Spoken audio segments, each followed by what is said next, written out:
Are you looking to turbocharge your career with a qualification from a top UK university? Are you thinking of applying to UK universities but you don't know how? Well, fret not. In this video, I'm going to share with you how you could apply to UK universities through UCAS. This video will be part of a trilogy which I am making, which covers the complicated process of UK applications. This video is the episode 1, which is on navigating through the UCAS system. So we will start from the very first step of registering for a UCAS account and continuing until we reach the final step of submitting our UCAS applications. So please stay on with me until the very end of this video, and I trust that this video will provide a lot of value for your time. The other two videos in this trilogy will touch upon the topic of GCSE, A-levels and extracurricular requirements of getting into the top UK universities like Oxbridge. And in the third video, I'm going to review the personal statement which got me an interview from Cambridge as well as offers from UCL and Warwick. I'm going to put the links to these videos in the description, so feel free to watch these videos after you completed this. This trilogy will cover everything you need to know on UK applications, and I am making these videos for completely free. So if you find these videos helpful, please remember to hit the thumbs up button and subscribe to my channel to lend me some motivation. I really appreciate it. So before we get to the UCAS homepage, I want to briefly introduce what UCAS is and what does it do for you.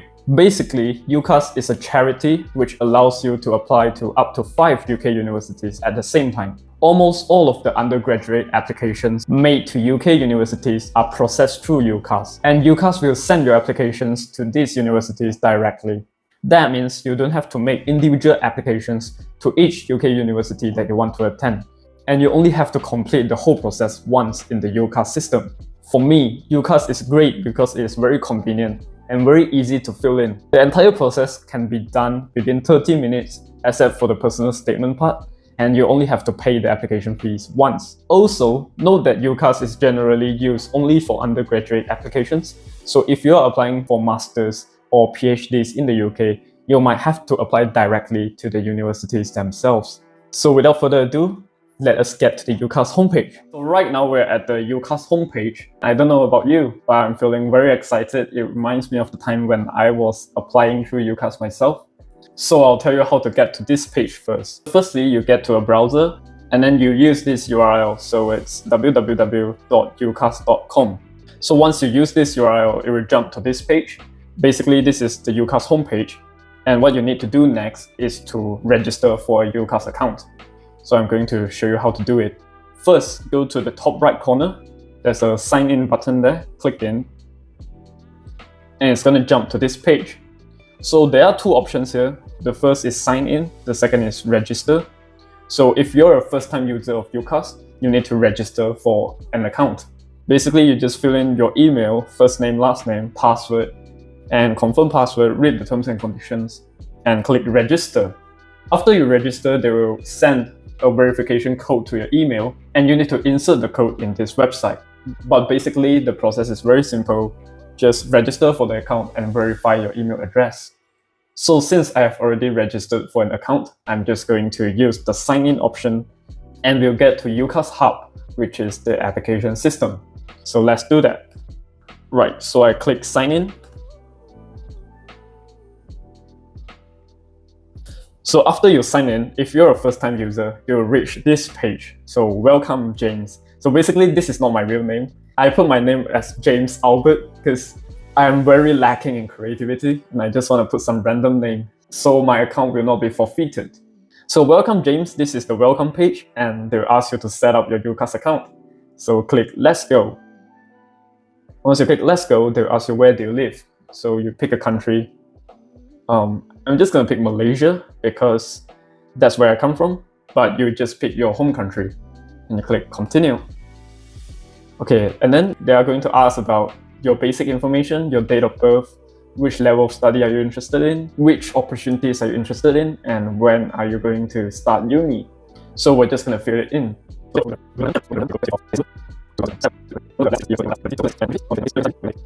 2025. Continue. Okay, so once you completed filling in your basic information, they are going to ask you to connect to your school. So if you're currently studying in a college or school, I suggest putting in the school name here because That way, your school can help you manage the application as well. But if you're a private candidate, or let's say you're a home student, so you aren't actually affiliated to a school or a college, then you can just skip this process. So since I've already graduated from my college, I'm not going to put any school name here. I'm just going to skip it. But if you do, please remember to insert the school name. So I'm going to skip this process for now. Alright, and then they're going to ask about your interests.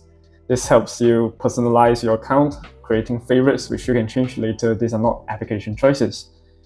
Right, so what are we going to put? Which universities? Okay, let's say we're going to put law, economics, because that's what we applied to. Wait. And let's say business.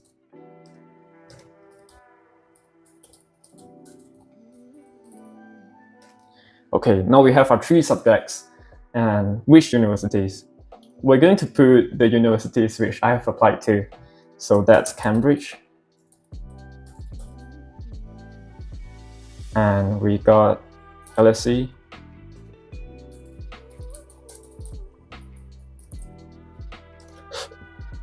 UCL. And Imperial. And Warwick. So we got our 5 universities and which industry are you interested in? So let's say we put banking. Wait, there's no. So we put finance. There's no banking, so we put finance. Business administration. Let's put entrepreneurship. No, there's no such option. Okay, let's put agriculture. Right. So continue. And then once you fill in your interest, they ask about your preference. Do you want to know about open days? Nope. Do you want to get deals and offers to you? No. Okay. And then they're going to get your consent about sharing your data. And basically, they're safe. So once you completed filling in all your basic information, your interest and your preference, you will get to UCAS Hub. So I'm going to show you the interface now to familiarize you to the UCAS application homepage, which is the hub. So welcome to your hub. We're going to skip this and show you what's inside. So the first thing you'll see is welcome and your name, welcome James. You're applying to undergraduate courses in 2025. You can change year here and apply for a different year, but we're not going to do that now. So let's go back. Right, and then you can start an application. As you can see on the page, you can start to apply to universities. Let us begin. So click Start Application and pick what year do you want to start your study. So it's 2025 for us, and undergraduate degree course. So once you've picked your preference, scroll down, and then you can see undergraduate and start 2025 application. So we're going to click Start. And then you can choose to do whatever you want with the cookies. I usually just reject everything. Wait, what? Yeah. So once you click Start, you will get to this prompt. Are you applying from a school, college, or center?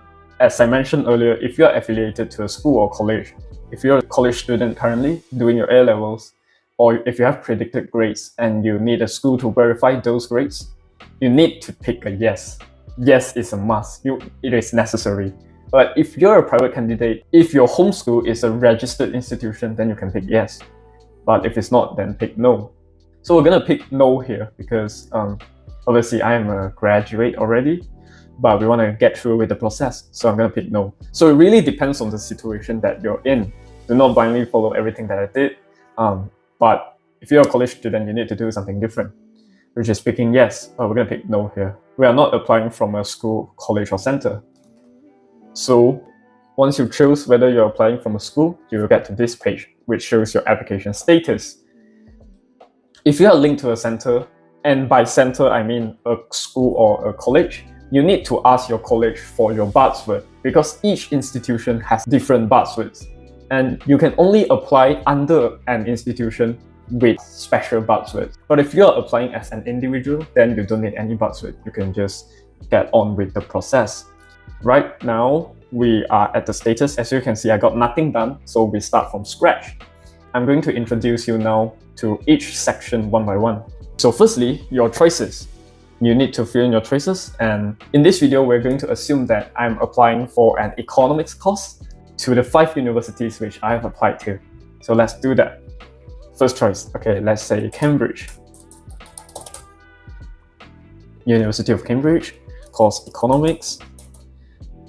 So economics L100 and campus, which is, okay, so which college are we applying to? Are we going to pick Peterhouse or Trinity? Okay, let's apply to Trinity because we've tried it last time. I mean, I've tried it last time, Trinity. We're going to try again, okay, this time. Trinity College. Start date, 2025. So, no further details. Point of entry, we're going to enter in the first year.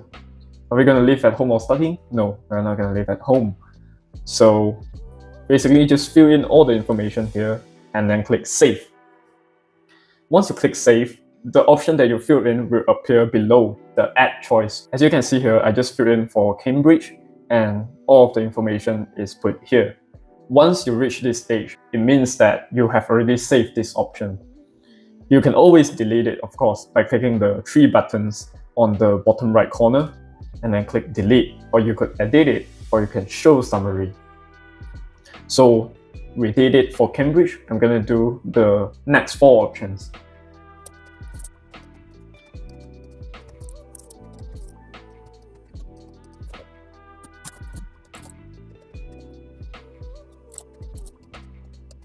So now we've added 5 choices. You can see here, Cambridge, Imperial, LSE, UCL, and Warwick. Once you've added 5 choices, you can mark complete. So once you mark complete, it will show the progress as completed. As you can see above, we've got 5 out of 5 choices. Before you submit the application, you can always go back and change your options.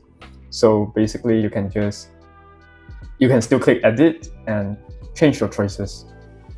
Or you could always delete one of the course and then add a new one.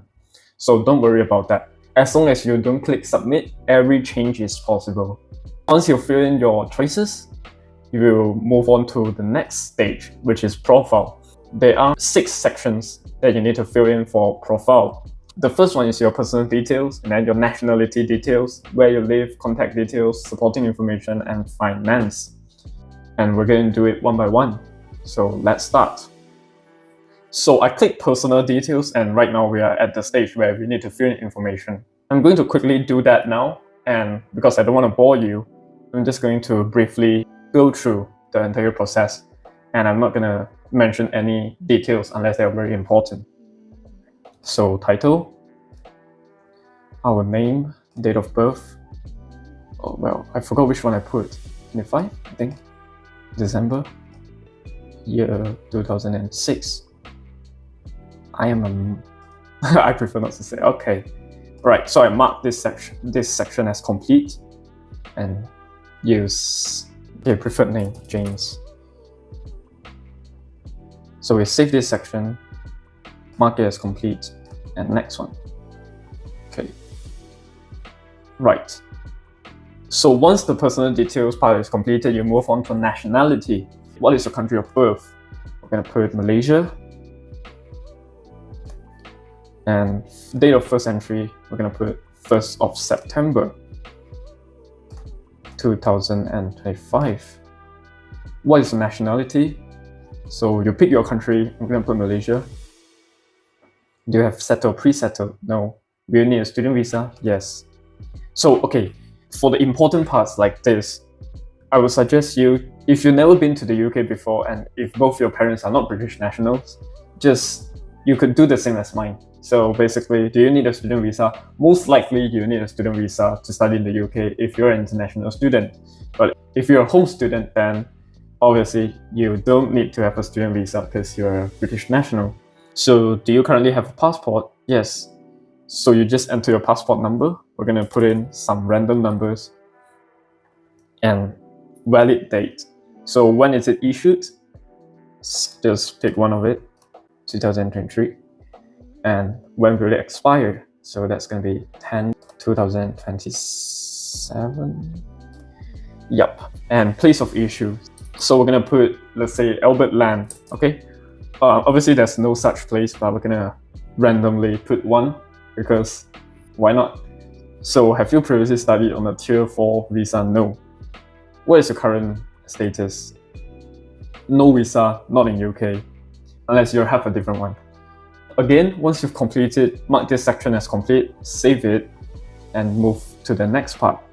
So once you get the nationality details filled in, you go to where you live. So you type your address, non-UK address, and basically you fill in all the information. So 900 Apple Street, Albert Land. Okay, so right now I'm just randomly filling everything. But you know, since we're in Malaysia, we're gonna put the capital Malaysia in. So we're gonna put Kuala Lumpur. Oh god, I forgot the code. So what's the code, I think? Okay, country. So we're in Malaysia. Right. Region. Okay, well, it's not necessary to fill in, is it? So what date did you start living here? So we're gonna put 10. Oh wait, 6. Okay. 12. We're gonna put 12. And the year is the year that we're born, 2006. Okay, so tell us the reason you are living here. Permanent home, yeah. So this is referring to the address that you're in. Please put your home address and select permanent home. So please confirm your home address. So save address. And then you need to confirm your home address, which is, 900 Apple Street, Albert Land, Kuala Lumpur, Malaysia. But yeah, we're gonna pick it. Alright, so select your area of permanent residence. Again, we're gonna put Malaysia. Residential category. Well, we're not any of this, so we're gonna pick others. So mark this section as complete, and we're gonna save it once again.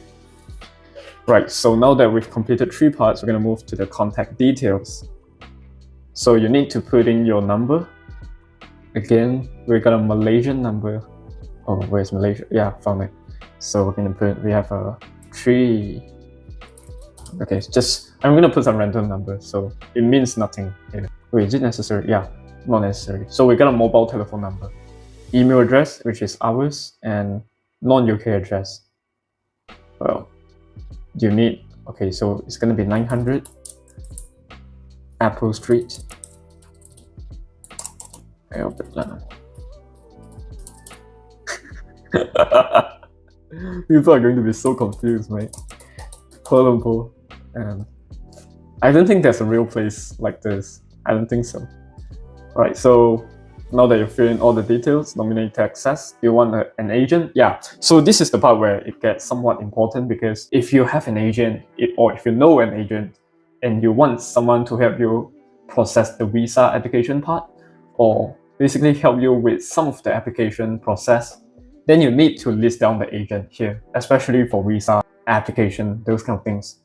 If you want an agent, please click yes, and then write down the name of the nominee. And these agents, what they do, right, they are going to have correspondence with the universities that you apply to. So let's say you need to contact university, you need to go to an agent and ask them to contact the universities on behalf of you. This is quite important. If you want someone to manage your application, you can nominate someone. But if you don't, just click no. We're not going to put any agent here, so we're going to click no. And we mark this as complete and save it. Okay. Right. Supporting information. Have you ever lived or worked in the EU? Nope. So not for me. If you have, you can insert. So do you have a parent who is an EU national? No. Okay, and then complete it, save this section. Okay, let's move on to finance and funding. What will be your main source of funding? If you're a scholar, you can insert some of it. So you can insert other source. Let's say you have a scholarship from your government, wherever your government is, or you have a scholarship funding from industry, from a company that you are bonded to, or if you have a study grant from any institutions or foundations, you can click other source. But if not, just click private finance. Select private finance if you are self-funded. So we're going to put private finance here, and we're going to complete this section and save it. So now that we've completed the profile part, we're going to return to application overview. You can see that basically all of the information here we've already completed. So what's personal detail? Yep. Okay, so it's already saved. And more about you. The final part, which is more about you, is on your physical and mental health state. So if you need any additional support, you could fill it in. So for example, you have a visual impairment or hearing impairment or learning difference, dyslexia or other impairments, then you could select it here. It will not negatively impact your application anyway, so you just have to fill in. Be honest and you get the support that you need. So I'm going to pick none here and mark it as complete. So once you complete this section, you can consider your profile section to be officially done. So we're going to return to application overview so you can see what I mean. Right, so you can see that your profile section, green means done, green means section complete. But if it's blue, blue means that you haven't started this section or it's in progress. So right now we've completed the profile part. You can see how quick it is that we got the entire process done. And we're going to move on to experience. So you got two sections here. The first one is education. So you need to list down your qualifications and your periods of study. The second one is employment. And you can list down all the employment experience that you have. So we're going to move on to education. Education, you can read the basic information here. Add all your secondary education and qualifications in this section. I'm going to tell you what's the most important. The most important is your GCSE. So that could be your IGCSE or O-levels. And the second one is your college education. So that could be A-levels or IB. I took my A-level with CAIE and I took my IGCSE with CAIE as well. But if you have a different exam board, for example AQA, you could put it here. So I'm going to show you what it means. Firstly, you need to add a place of education. Click here and then write down the name of the school. So that's going to be Albert Land Regional College. Okay, let's say Regional College. Yeah, okay, town. We're going to put, what town do we have here? Yeah, Albert Land, okay, right. Country, Malaysia. We know them. Yeah, so yeah, we have. Okay, so I'm not going to put a center number here because it's not necessary. And start date. So what is our start date? We're going to put 7 of 2023 and end date will be the 6th of 2025. Right, so it's 2 years. This is going to be our A-level college. So attendance type full-time, but if you have a different one, just put what the attendance type for you. And study mode is in person. So once you've filled in all the important information here about your place of education, you can save and add qualifications. As you can see here, they have a list of shortcuts for you. A-level, GCSE and equivalent, international and EU. So if you're a UK home student, then click A-level, AS, EPQ and T-levels, because this one, it is for AQA, OCR or Pearson and Excel. It is based in the UK. But if you're an international student and you took your A-levels with CAIE, you need to go to the international section and pick international A-level, as I have done here. So I'm going to pick international A-level and you click qualifications in Malaysia. So because I fill in Malaysia as my country, they can automatically help me filter out qualifications in Malaysia.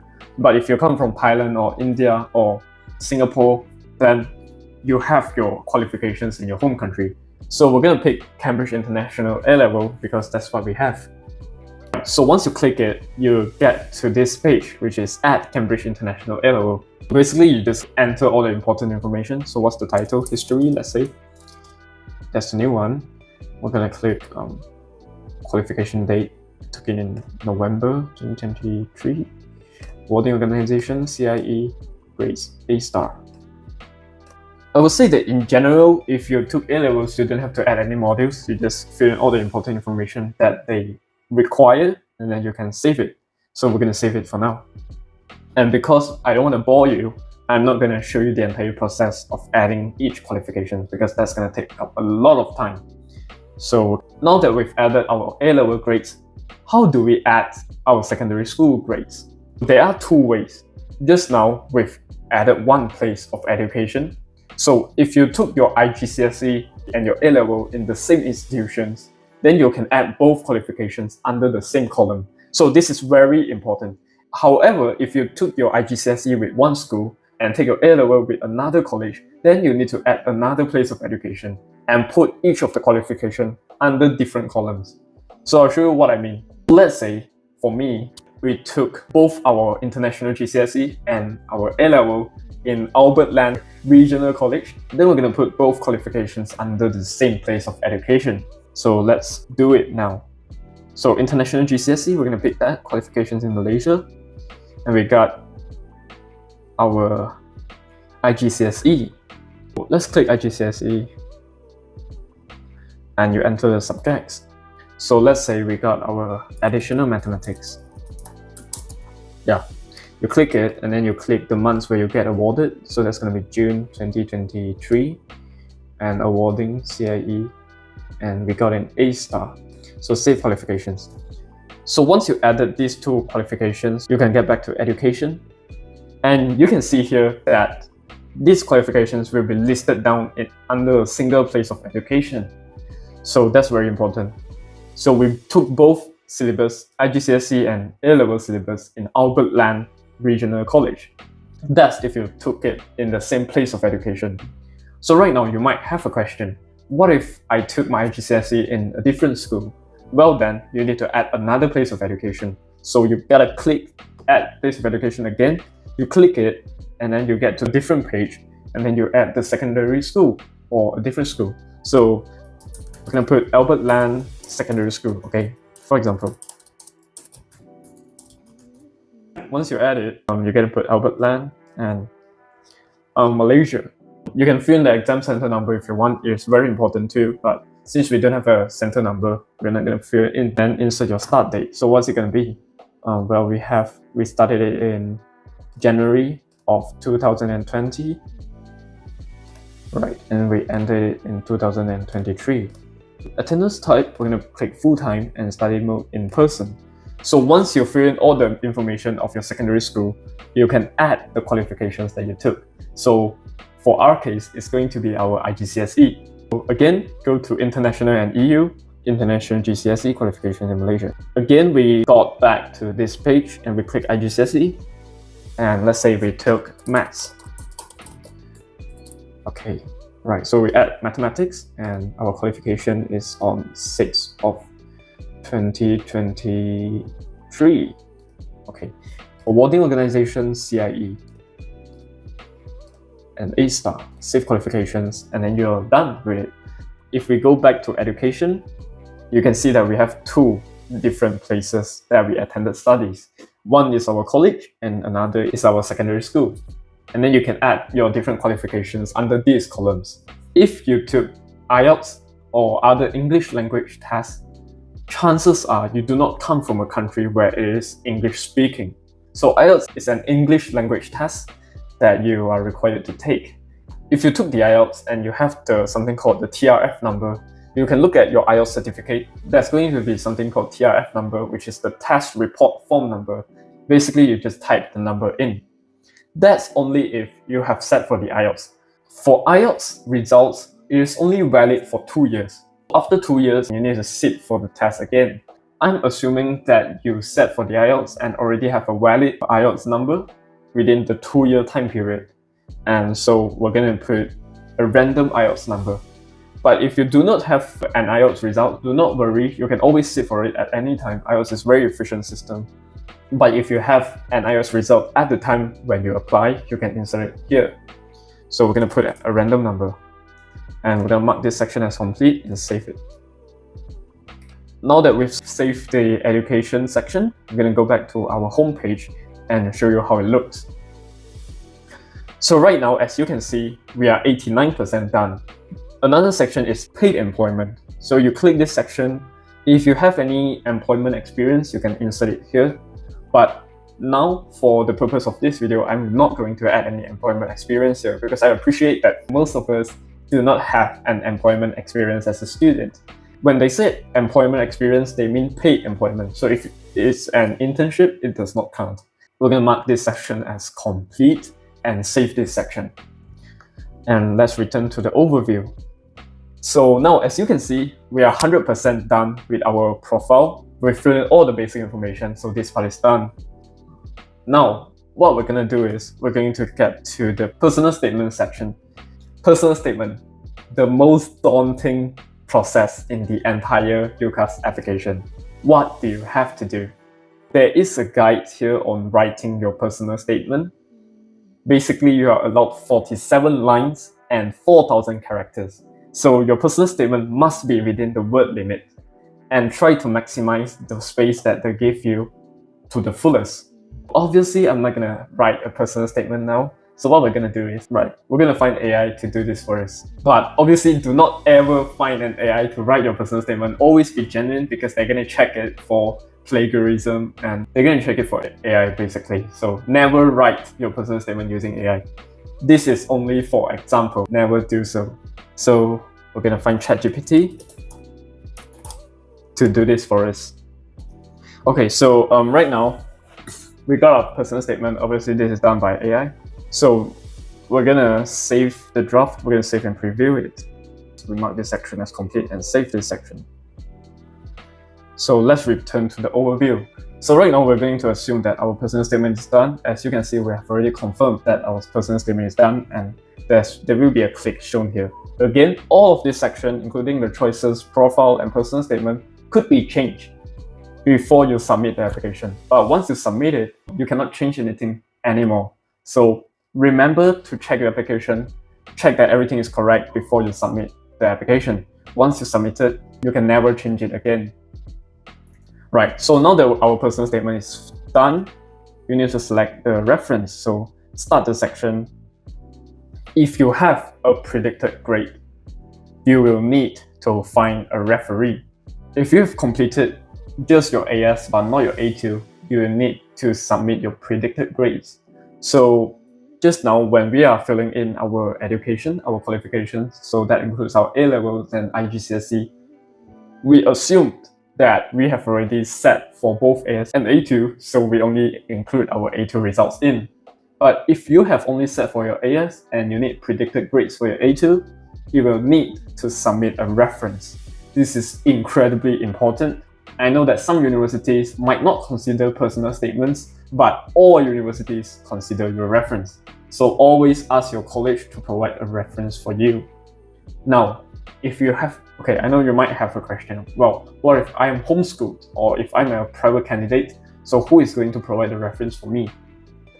So in that case, you have to find a secondary school teacher or a person that is reputable, or at least to some respect, legitimate tutor of yours to provide the reference for you.